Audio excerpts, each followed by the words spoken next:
it could be helpful. If you had access or wanted to get those, especially if you're, as you're reading through some of the parts, if you're taking a lesson that you're going to be teaching.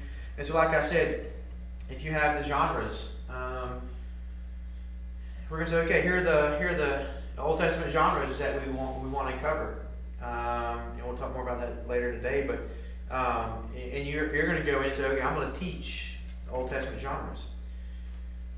The material that we have, I think this was about 32 pages long or so.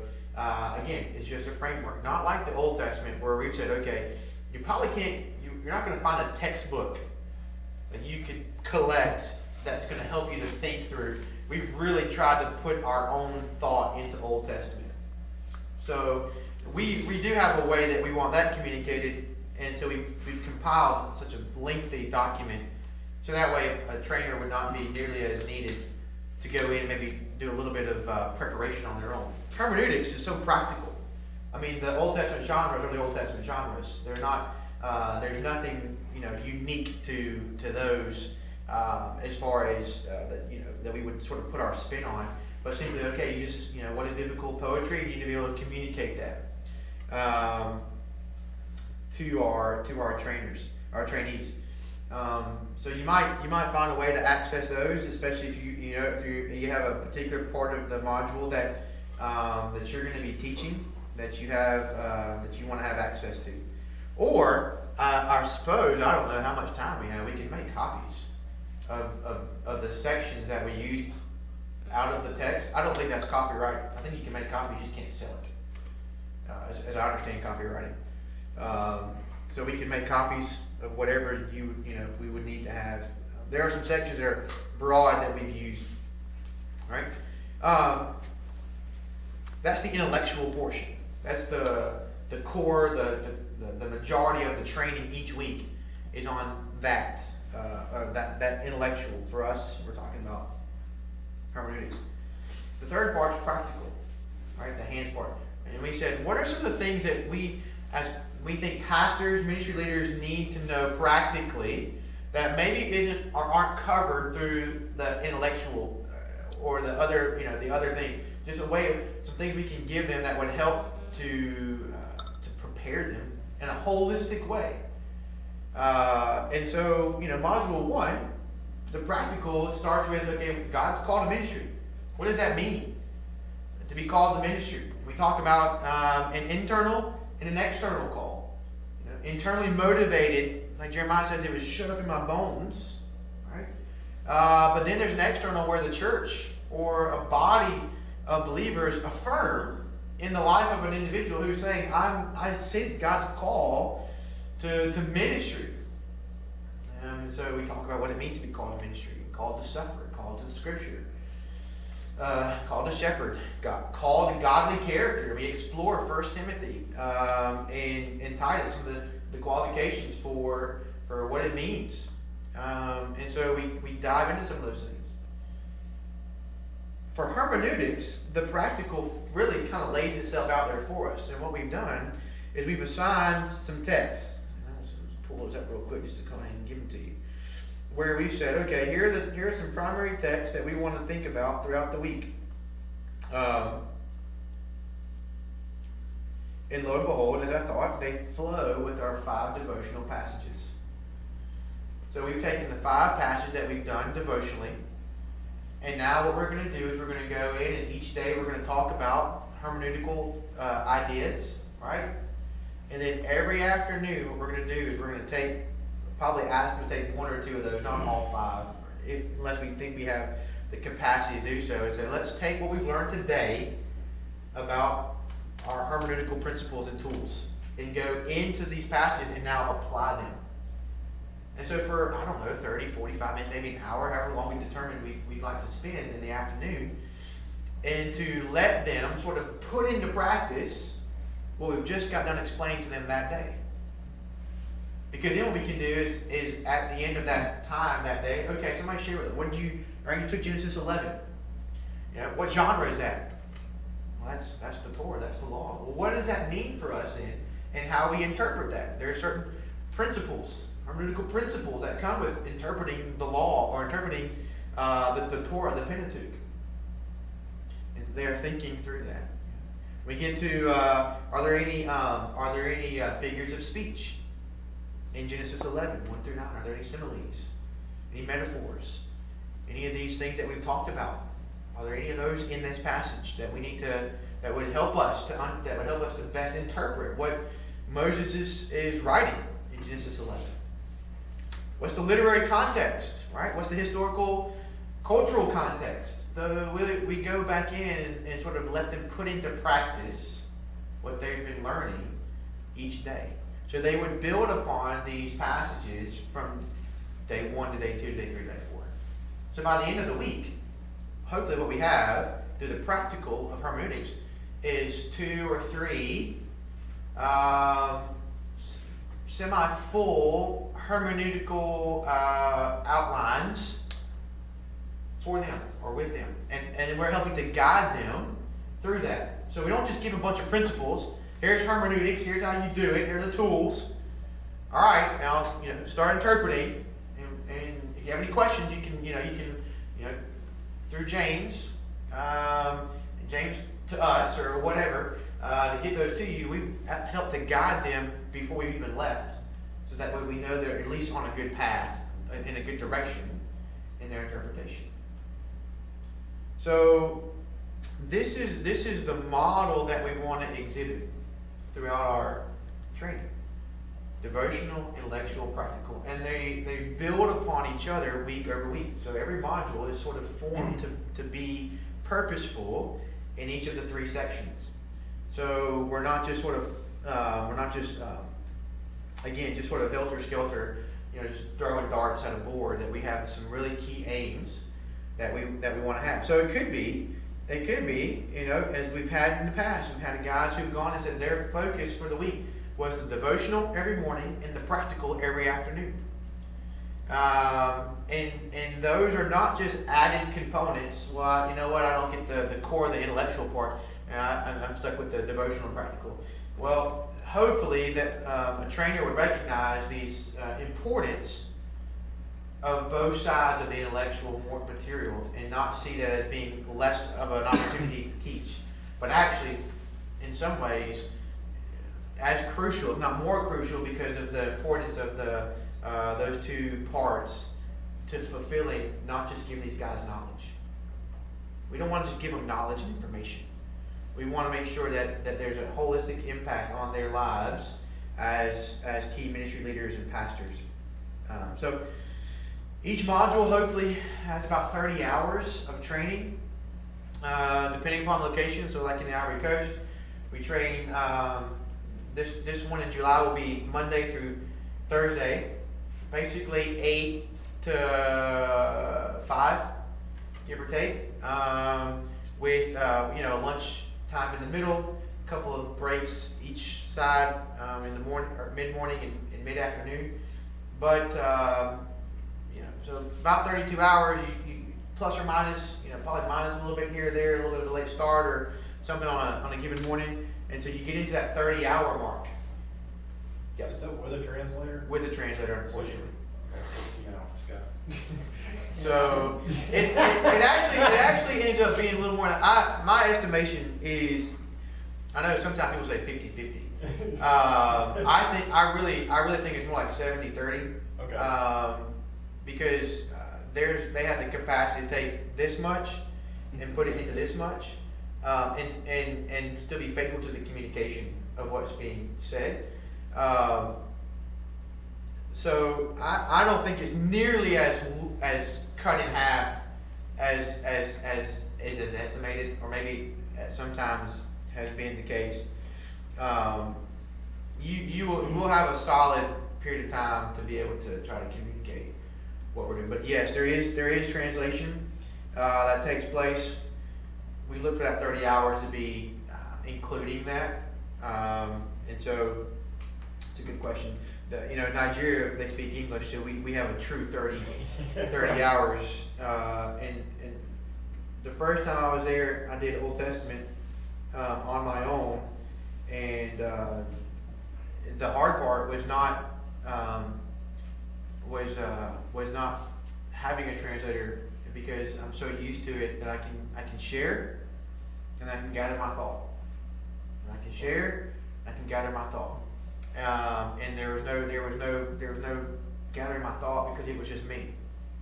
And so that took me a while. The first day we were there, I was like, "Hey, you're gonna have to bear with me. I'm used to a translator," because, and we'll talk some more sort of as we go. Some of the things about international training and teaching is just simple contextualization, right?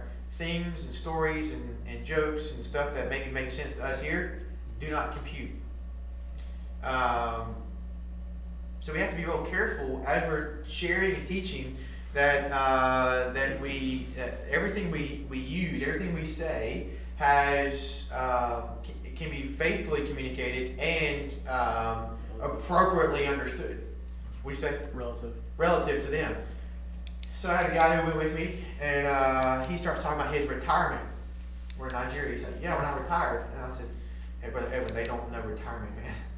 They don't know what it means to not have a job, to not work, to not go day to day." I've had guys talk about their family stories and stuff, and you go, "Yeah, they don't. That doesn't make sense here." So, in that regard, that helps to cut out stuff that maybe we wouldn't think to share or to give, and it really stays heavy, focused on just communicating this material. But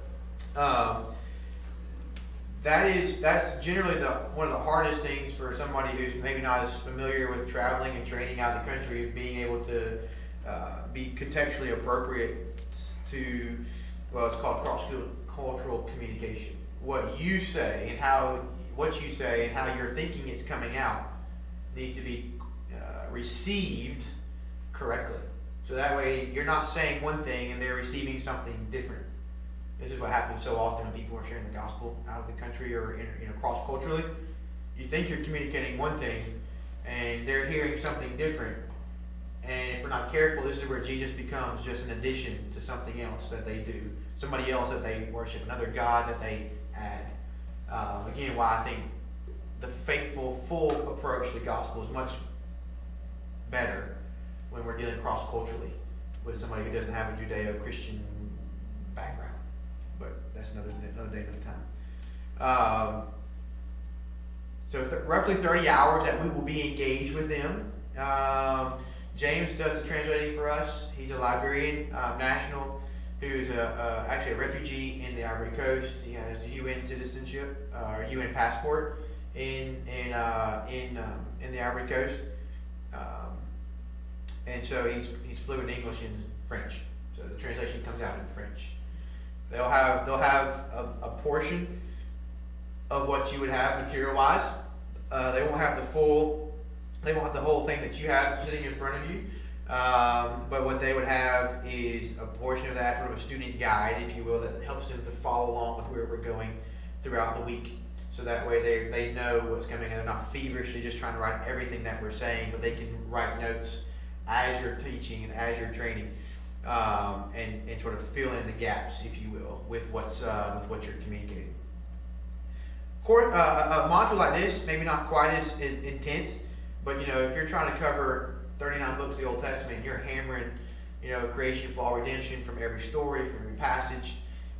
You're really wanting to communicate that, and then from big sections of, there's a lot that gets shared that they could be writing and not listening to what you're saying. So each module has lessons. This one I think is what, nine lessons worth. I think that's how many I got it divided into. There's 6. Yeah. So 9 lessons. We've just tried to make it into bite-sized pieces. Instead of just giving one running document, say, "Okay, guys, let's divide this up in some random way," or, "Hey, you start, at 8 o'clock or 8:30, 9 o'clock on Monday, and you go for an hour, and then I'm going to jump in." And it just makes more sense when you're taking multiple trainers and say, "Okay, hey, you got lesson 1." And we try to sort of put it into a schedule and say, "Here's what the schedule will look like. If you could keep this within this hour and a half framework, or hey, you have 2 hours to get through this lesson." And that's part of what I'll do as we're getting closer to time is sort of put a schedule together with our lessons to give everybody sort of an idea of where they would be and how much time you would have. But that way you also know what lessons you're committed to. So you say, okay, I got lessons 1, 4, and 7, or whatever, you know. We typically only take, the most I would ever take to do training is 3 trainers. And that takes that 30 hours, breaks down to about 10 hours-ish per person. That's the minimum that I would let somebody have if we go training. Otherwise, you get there and you do kind of feel like you're sitting around, not involved as much. So if you have 10 hours, it may not sound like a lot, you know, over the course of 3 or 4 days, 4 or 5 days, but it really does become, it really is more than you think. As far as preparation, delivery, you know, preparing the night for the next day, it does become, you know, quite a bit to bite off. Right now we have 3 of us, I think, that are going to the Ivory Coast. Yeah, well, it is going to be 3. Nobody's getting added at this point. And so we'll have the capacity to be able to divide this up. You know, we'll talk more about that later today, hopefully, for those who are going. To say, okay, here are the lessons you have, and then I put that together and schedule one. So you'd have a very clear plan to know what you're doing, to know what you're going to be teaching. Say, okay, I know I have these lessons, and if you picked up the text, say, okay, these are, you know, pages from here to here, and I'm going to prepare myself, and I'm going to go and I'm going to deliver those 3 or 4 lessons, however it breaks down. Same thing, no matter what module you would go with, that's what it would look like. So it's divided up into those bite-sized pieces. And it's at this point, because we've not taught module 5 like this anywhere yet, it's my best approach to how I want to divide it. And we might get there, we might go through the week and go, okay, you know what, let's break this, you know, we need to modify this in this direction, whatever. But from this point, as I've compiled this and put it together, this is how I sort of have envisioned it being broken down. There are some places I think maybe we could divide up a little bit more. Like I think at one point I include Old and New Testament genres in one lesson. Might break that up into 2 lessons. I don't know yet. We're going to go with the attempt to leave it as one, and we'll teach it that way this time. And if we feel that it can be it can be and should be divided up, then we'll break it up and we'll learn and we'll grow from there. Modify as we need to. We've done that module over module, year over year. So we're constantly sort of evolving and learning as we do this. And it depends from context to context too, culture to culture, country to country. How we can, you know, communicate things and stuff does vary from place to place. So hopefully, with what you would have a good framework to begin with having to do very little research, very little. You know, if you've had hermeneutics, some of what you look at here, you might already have some ideas that you can draw from without having to. You know, you might have notes that you can go back to and not have to go and get the textbook. You know, some of the interpretive ideas you might want to have some familiarity with, but otherwise some of the stuff, like I said, in this module doesn't change. You know, figures of speech are figures of speech. You know, a simile is a simile. It doesn't matter if it's Blomberg or Naselli or somebody else. Right? What that is it is what it is. So you would have those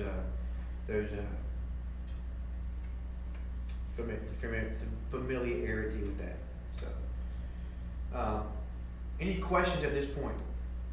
Before we kind of break it down and start looking at the different lessons, and I just sort of give you an overview of what the hermeneutics module would look like as we get ready to think about that.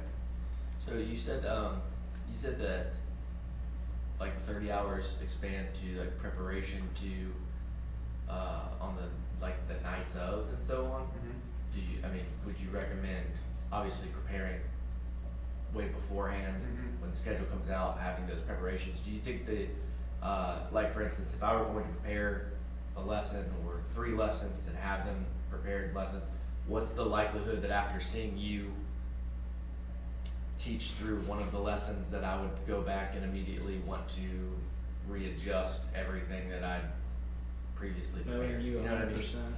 Yeah, I wouldn't say, I wouldn't say everything, readjust everything, but Right. you might say, hey, you know what, the way the way I'm gonna communicate, or thought about communicating Yeah. this idea. And again, this is where, from here to Yeah. where you leave, as you're preparing, when I'm in preparation each night, I'm sort of rereading over your Oh, notes, sure. thinking through the next day's lesson that you're gonna be teaching. Yeah. Not that you sit down and go, okay, I'm done with my first lesson, now I gotta prepare for my second lesson. Right. But sort Obviously. of revisiting what you're preparing for, and the schedule will be broken up so where you would have time in between. So I'm not going to put, hey, here's your 10 hours. You're going from this time straight to this time, and your Right. 10 hours are done. But we would say, okay, when you're going to take a lesson, I'll take a lesson, third lesson, so you have maybe 2-3 hour window. Yeah. Then you come back around. But it's what we'll do is between now and July, as we divide the schedule, and you guys whoever's going begins to prepare. That's Brock right there, by the way. Okay, that's just going. Okay, good. But we're doing these. We're gonna be doing at least one of these a year, so Yeah. hopefully we'll have a lot of opportunities. There will be. We travel a lot, so what was I saying? At least one. What was I saying? Studying, I don't know. I wasn't listening. I was thinking about preparation. this. Man, At least you're honest. I'll be 38 in a few weeks. Actually, I'll be 38 on my trip to Nigeria, so I feel like I'm beginning to lose my mind a little bit. So, anyways, I know what I was going to say. I will work with you between now and then as you're preparing your lessons. Okay.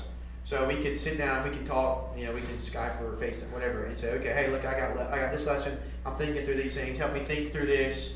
What are some of the thoughts? So that way I'm not just throwing you out there to the woods and okay, hey, go prepare this lesson and maybe you just better do a good job. I'm committed as part of my role is to say, okay, I'll stay connected with you between now and then, making sure you feel prepared and equipped to communicate this cross-culturally in an appropriate way.